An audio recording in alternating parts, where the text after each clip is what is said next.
हैं कि आखिरकार ST/SC को कितने वर्षों तक आरक्षण मिला था।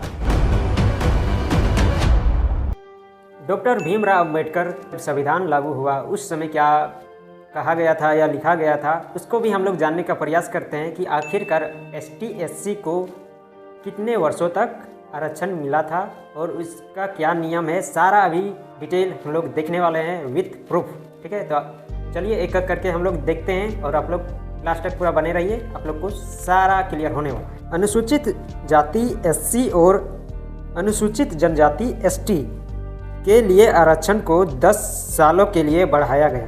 10 सालों के लिए बढ़ाया गया था। ठीक है, और यह 2030 तक वैध रहेगा। संसद ने दिसंबर 2019 में इस विस्तार को मंजूरी दी थी, जो 25 जनवरी 2020 को समाप्त हो रहा था। यह 10 साल का विस्तार इसे 2030 तक बढ़ाता है। आरक्षण की अवधि की बात करें तो अभी फ़िलहाल आरक्षण की अवधि 10 सालों के लिए बढ़ाई गई है।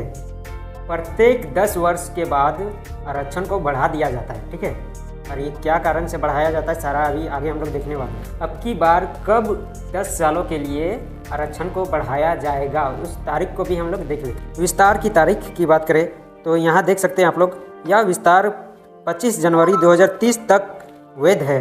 यानी कि 25 जनवरी 2030 के बाद फिर बढ़ सकता है 10 सालों के लिए आरक्षण। कानूनी आधार पर देखें तो कानूनी आधार या 126वें संवैधानिक संशोधन विधेयक के माध्यम से अनुच्छेद 334 के तहत किया गया था। ऐतिहासिक संदर्भ में देखते हैं तो मूल रूप से आरक्षण को केवल 10 साल के लिए निर्धारित किया गया था, लेकिन इसे संविधान के लागू होने के बाद समय समय पे बढ़ाया गया है। जब आरक्षण की बात हो रहा था उस समय एक क्वेश्चन उठा था कि आरक्षण तो मिलेगा लेकिन आखिरकार कब तक, ये भी एक क्वेश्चन था। तो उसके बारे में अभी हम लोग जानने वाले हैं कि उस समय क्या निर्णय आया था। देखिए यहाँ पे साफ साफ लिखा हुआ है कि आरक्षण तो ठीक, लेकिन कब तक। आखिर में बड़ा सवाल था कि आरक्षण कब तक रहेगा। संविधान सभा के सदस्य हृदयनाथ कुंजरू ने कहा था कि संविधान के लागू होने के 10 साल तक आरक्षण के प्रावधान में कोई बाधा नहीं होगी, लेकिन ये प्रावधान अनिश्चित काल के लिए लागू नहीं रहना चाहिए। हृदयनाथ कुंजरू का कहना था कि ये 10 साल तक के लिए तो ठीक है, लेकिन अनिश्चित काल के लिए नहीं होना चाहिए। आगे देखते हैं। इस प्रावधान की समय समय पर जांच होनी चाहिए कि वास्तव में पिछड़े तत्वों की स्थिति में बदलाव आया है या नहीं। ठाकुर दास भरगांव ने भी कहा था कि इस तरह के प्रावधान को 10 साल से ज़्यादा ना रखा जाए, बहुत जरूरी पड़े तो ही बढ़ाया जाए।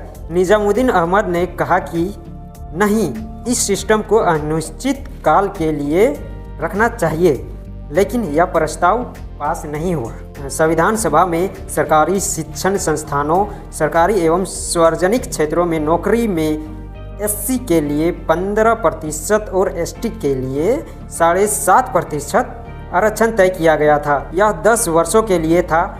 कहा गया था कि 10 साल के बाद इसकी समीक्षा की जाएगी, जबकि सच्चाई यह है कि 75 साल तक बिना किसी गंभीर समीक्षा के आरक्षण को बढ़ाया जाता रहा। और एक क्वेश्चन उठता है कि ST से क्रिश्चियन में बहुत कोई कन्वर्ट हो जाता है, तो उसका क्या आरक्षण का लाभ वो उठा सकता है कि नहीं, कानून क्या बोलता है और क्या नियम है, इसके बारे में भी हम लोग जानने का प्रयास करते हैं। देखिए यहाँ पे लिखा हुआ है साफ साफ, नहीं, किसी भी अनुसूचित जनजाति ST व्यक्ति के ईसाई धर्म अपनाने पर अनुसूचित जनजाति के रूप में उनमें जो हक है, जो कि आरक्षण रिजर्वेशन, वो नहीं मिलेंगे। यहाँ पे आप लोग देख सकते हैं कि साफ साफ लिखा हुआ है कि जो ST कैटेगरी में जो शामिल है वो क्रिश्चियन धर्म अपना लेते हैं या ईसाई धर्म में कन्वर्ट होते हैं, तो उनको आरक्षण का लाभ, रिजर्वेशन का लाभ नहीं मिलेगा। किस कारण से नहीं मिलेगा आगे हम लोग। ऐसा इसलिए क्योंकि आरक्षण का लाभ धर्म के आधार पर नहीं बल्कि सामाजिक और शैक्षिक पिछड़ापन के आधार पर दिया जाता है, और धर्म परिवर्तन के बाद व्यक्ति उस धार्मिक पहचान में आ जाता है। आरक्षण का आधार। भारत में आरक्षण संविधान के अनुसार सामाजिक और शैक्षणिक रूप से पिछड़े समूहों की पहचान पर आधारित है। धर्म परिवर्तन का प्रभाव।